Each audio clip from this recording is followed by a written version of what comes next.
like to talk to us on this issue? Yes, sir. Pardon? Mr. Fiorini wishes to have a seaplane port next to his marina requiring Federal Aeronautics Administration approval as well. Yes, sir. Good morning. I'm John Lubrick with the City of Stockton. I had a question about vested rights.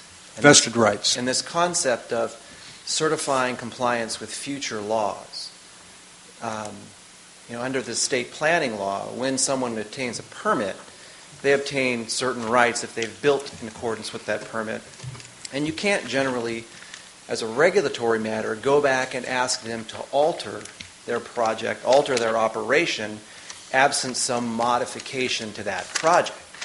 When vested rights attach depends on the project. Sometimes it's a building permit. Sometimes it's a vesting tentative map. Sometimes it's a development agreement. So my question is, as a city, when we would approve a significant development, we would often, and have in the past often, approved a development agreement. That development agreement defines the applicable law. That's actually a provision in the development agreement that says the laws as of this date are the applicable laws, and further changes to those laws will not be enforced by the city. So my question to you is what I've seen happen, for instance, with the letter to Mountain House, just to give you an example. That project was the subject of a development agreement 20 years ago. And staff's determination was that what looked to be a relatively minor modification of a neighborhood plan was going to be a covered action, or could possibly be a covered action. I need you to explain to us, who are actually going to have to live with this, how we're going to be able to comply with the state planning law, which is also a statute, which obtains for the developers certain rights if they follow these procedures. How are we going to comply with that, and also comply with this what appears to be a requirement that we apply different laws at different times in the process? I'm sorry. Look at the code section defining covered action and the exemptions from covered actions. You know the language that's in the code. No, I understand. It says and wait a minute. Exemption in the code, statutory exemption. Any plan, program, project, or activity that occurs in whole or in part in the Delta if both of the following conditions are met. A, the plan, program, project, activity undertaken by a local agency is fully permitted by September 30th, 2009. Okay? Or B, whole and part. Now, isn't that the first recourse you're going to take for agreements that are 20 years old? If they don't meet that statutory definition, and if you tell us they don't meet that statutory definition for exemption of old projects, then tell us why they wouldn't meet that. Well, what about a development agreement we approve next month? The law of the state of California doesn't say any development agreement you reach at any time in the future is exempt from the law. Do you agree with that summary statement? That's not what I'm asking. Do you agree that the statute gives you an exemption prior to September 30th, 2009? I understand what the statute says. My concern is that actions implementing that development agreement, when you obtain specific permits for vesting maps, those come much later than the development agreement. And those require new discretionary entitlements. But my question is, what law applies? Because if we have to certify when we would approve a development agreement tomorrow, for instance, or at some point in the future after the Delta Plan is approved. Mr. Stevens. Yeah, I was just going to, there's a kind of a simplistic answer, and I know you're an expert in this area, so I won't attempt to profess to be that. But I would think that if you have vested rights, and I think there's a provision in our Act that says we're not going to apply this in a way that's abrogating vested rights. And I think the application of that principle to this hypothetical would be, if we're talking about future laws, and you already have vested rights, then those future laws wouldn't be applicable to your project, right? So that would be the answer I'm looking for. Well, I think if I was certifying, that's how I would certify. He raises a good point, because there are follow-on entitlements. You can have a vested map, but it gives you certain rights as far as the lots and layout and dedication requirements for streets and roads and all those things. But there may be a tentative map, there may be other things that follow on, and those are current. Those will be ongoing to the life of a project. And so if I heard you correctly, Chris, so the original vesting that created the subdivision, for example, is not the same, though, as a use permit for the hotel and marina that was shown as maybe a recreational usage on the map entitlement. But it's going to have additional entitlements and requirements. Right. And would that be a covered action? Would that segment of the project be a covered action? I don't think we're not talking about whether or not it's a covered action. Yeah. I think that we're assuming that it is a covered action, and you're filing a certificate of consistency. But we're trying to figure out what you're certifying as to laws. So you're certifying that at the time the development or whatever the action is implemented, it's consistent with all applicable laws, right? That's a given. Right.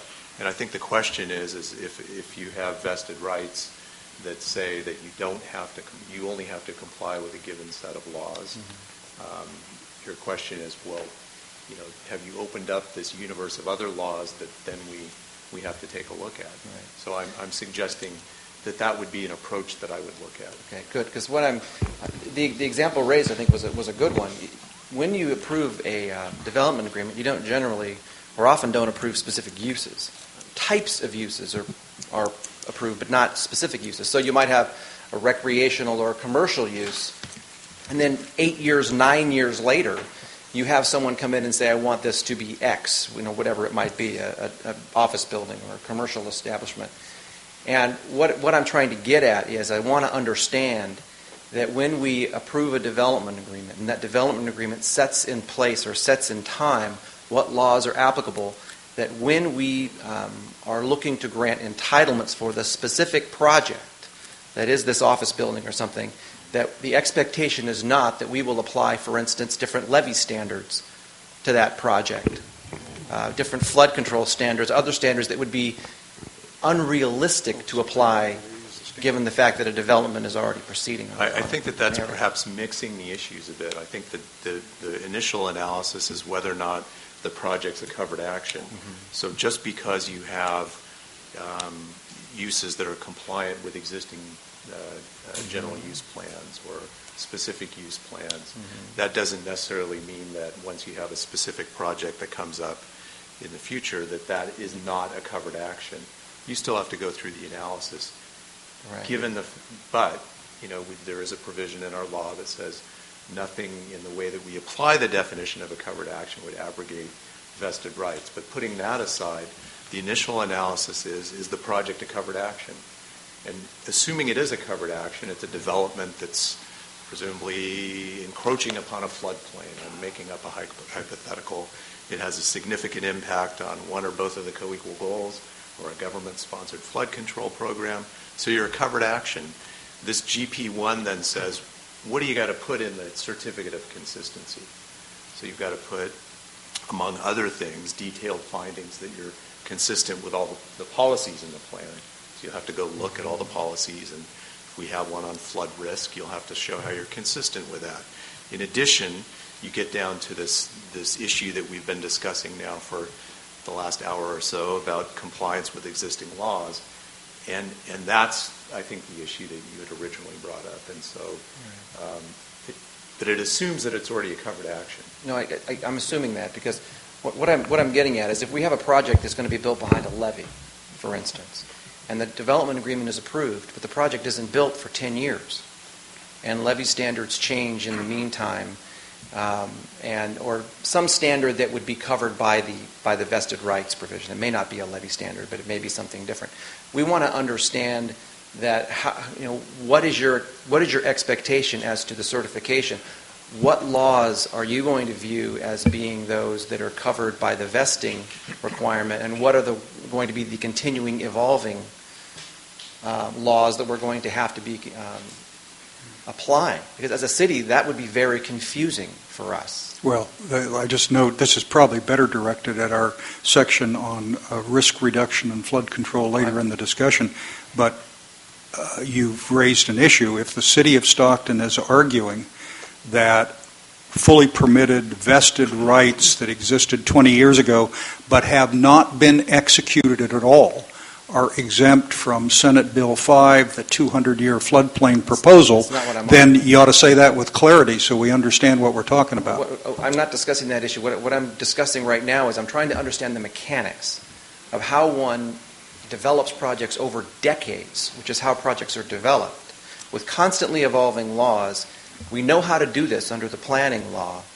This seems inconsistent to me, this Why? certification with the planning laws that Why? exist today. Why? Because it's requiring that when we approve a project, we're certifying that it's going to be in compliance with laws that may not have even been written yet. Well, And that's not what the planning law provides for development projects.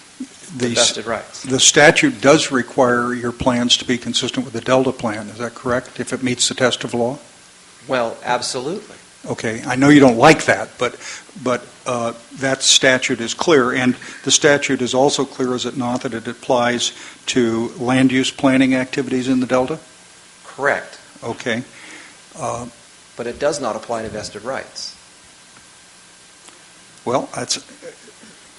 Mr. Chair, it seems to me that this is a So, kind of issue that we can, as we have done with the covered action stuff, where we walked through and tried to lay out some scenarios, we could actually try to attempt to cover this by, as you suggested earlier, developing some framework that lays out what we believe this Hank? means. I may have misunderstood this, but it seems to me we're talking about future laws. And to me, it's ludicrous to try to predict what the future laws will be.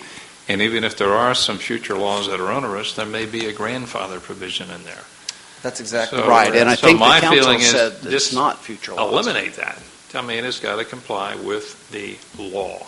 And that, to me, is the existing law. And I don't think there's anybody in their right mind who would put in a certification that we're going to comply with all future laws, whatever they are. We would agree with that. Okay. Patrick? You? No.